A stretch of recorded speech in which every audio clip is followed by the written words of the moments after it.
Hello everyone, this is BB Sangmay, and in this today's video I am going to discuss about stress induced in helical compression spring. Okay, do subscribe for the upcoming videos of machine design. There are basically two equations for the design of helical spring. First one is the load stress equation and second one is the load deflection equation. A helical spring is made up of wire of a circular cross section, which is shown in figure. Here capital D is the mean coil diameter and small d is the diameter of spring wire. Here the number of active coils, that is active number of turns in the spring, is capital N. Okay. Here the spring is subjected to axial force of magnitude P. Here you can see that an axial compressive type of force is applied on the spring. When the wire of a helical spring is uncoiled, it will look like this, and when it is made like a bar, okay, when it is uncoiled or unwound, and it will take a shape like a bar as shown in figure. Okay, so here you can see that the spring is having ends of the spring is having bracket is provided, similar bracket is provided at the end of this bar. Okay, so in deriving the stress equation, this I am going to consider this bar as a equivalent to the actual helical spring. Okay, so here the dimensions of this equivalent bar are: first is the diameter of bar is equal to the diameter of spring wire, that is small d. Here you can see that small d is the diameter of this equivalent bar and small d is also the diameter of spring. Second is the length of bar. If you consider a single coil, that is one coil which is having an angle of 360 degree. Okay, the length of one coil will be equals to pi, that is the circumference, into we need to consider the circumference, that is pi d.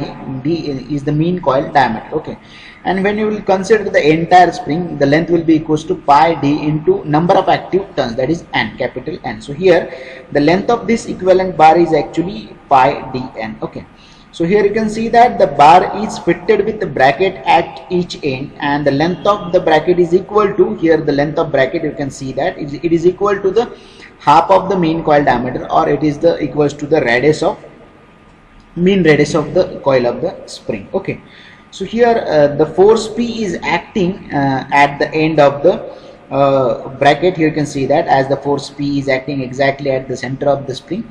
Similarly, the force P is acting at a distance of d by 2 from the center of the wire. Okay, so this is the distance. Let me show you. This is the cross section of wire. Okay, if you'll see here, the wire is having a circular cross section. Okay, and this distance is the center distance. Okay, this is actually, it is half of the mean coil diameter. Okay, so here if you'll see, this is the cross section of wire which is subjected to a stress of when a force of magnitude P is applied. Okay, there will be a torsional moment Mt. Here you can see that as the force of magnitude P is applied, when a force of magnitude P is applied, the angle between the adjacent coils, here you can see the angle. Okay, this angle is going to reduce. So when this angle is going to reduce, there will be a twisting moment across this cross section. Let me show you. Across this cross section there will be a twisting moment, so there will be a torsional shear stress because of the twisting moment. So the first is the torsional shear stress. Here I have shown the figure of cross section of wire or cross section of one coil. Okay, so here you can see that this is how the stress distribution takes place.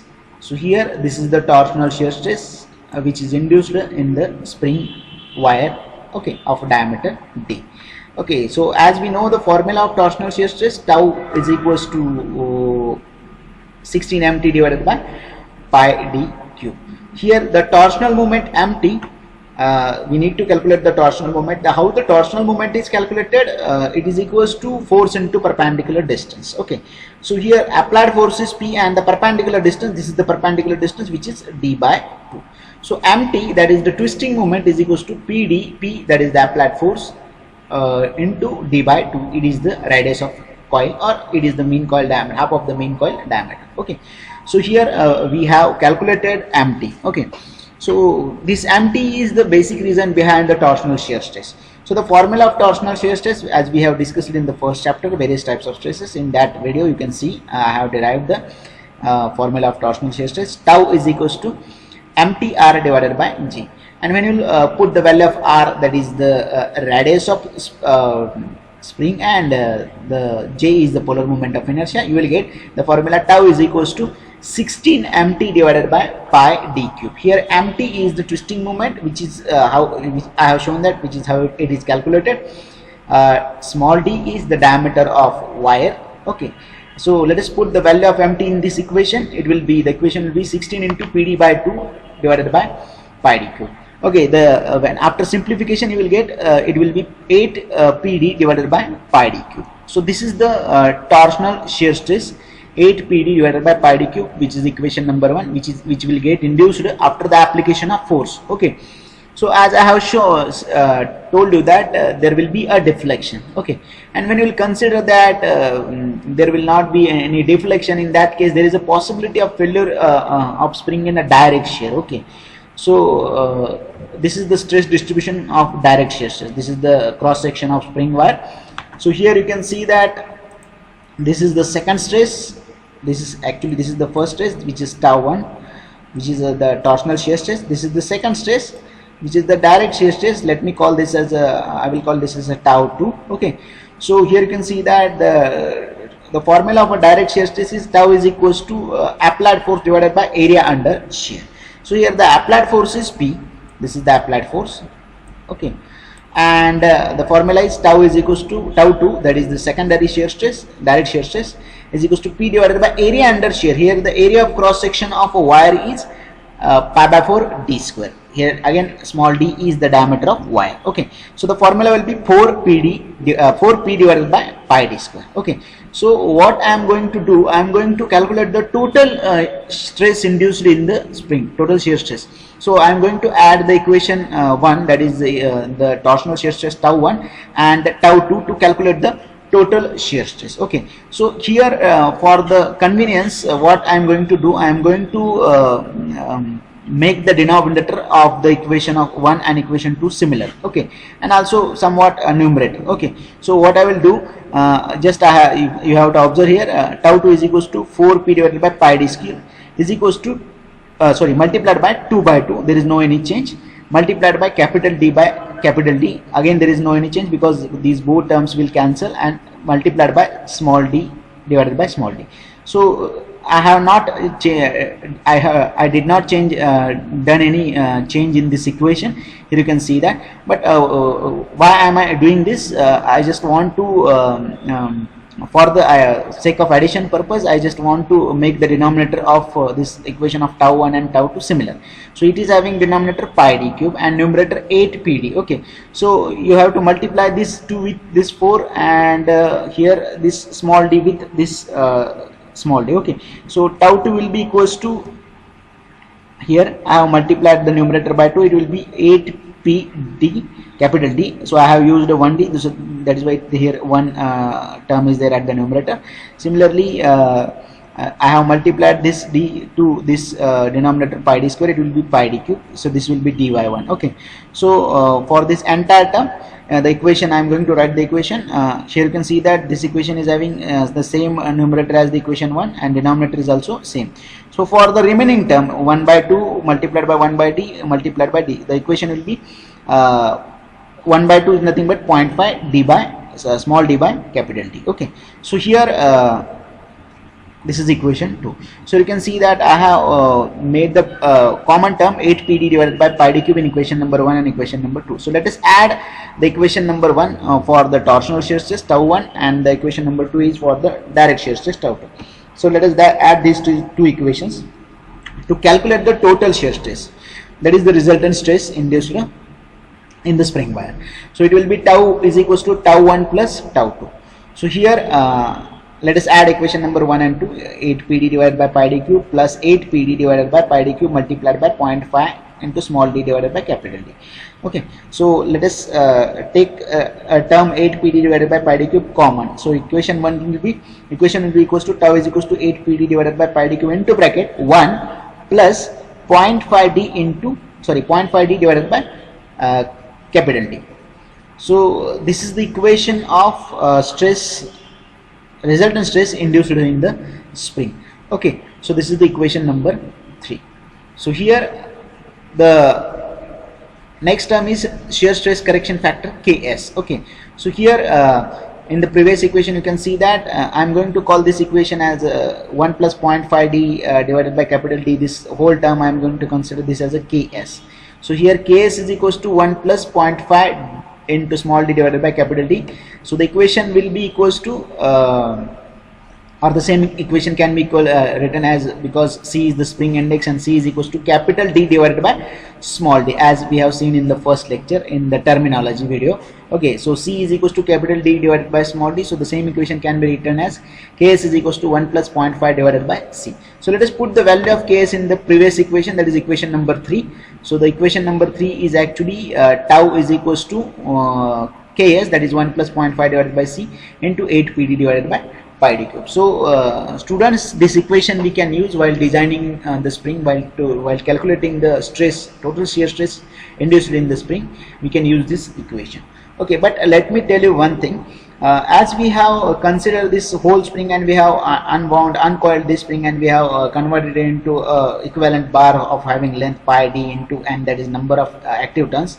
Okay, but remember one thing, that while manufacturing the spring, it is coiled around something to create a helical shape. Okay, so while wounding, there is a possibility of stresses get induced in the spring during the manufacturing. Okay, so let me show you first that. So here AM wall have derived the equation of for the resultant stress. Okay, in this equation, students, let me tell you, in this equation we have not considered the stress concentration effect because of the whatever the manufacturing during the manufacturing, whatever the stresses get induced in the spring wire. Okay, so let me show you the figure. This is the figure A of stress direct shear, torsional shear stress. This figure B is for the direct shear stress, and this figure C is for the stress concentration.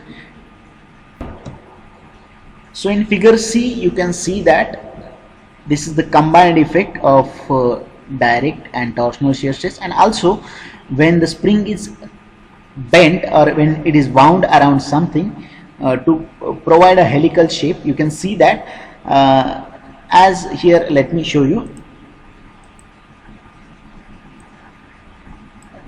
Okay, this let me make a center line at here. Okay,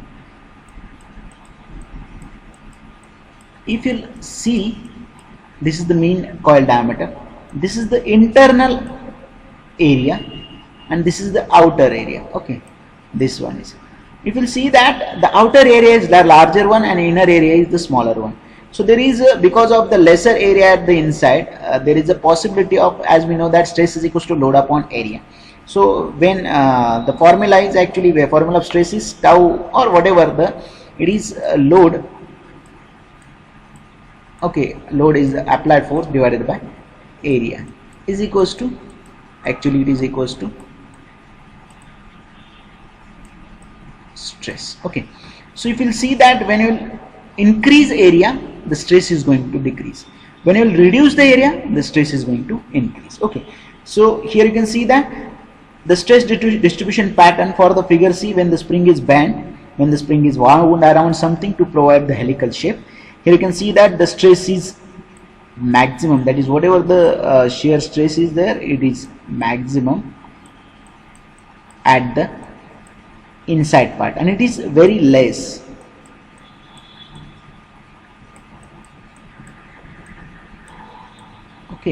at the outside portion.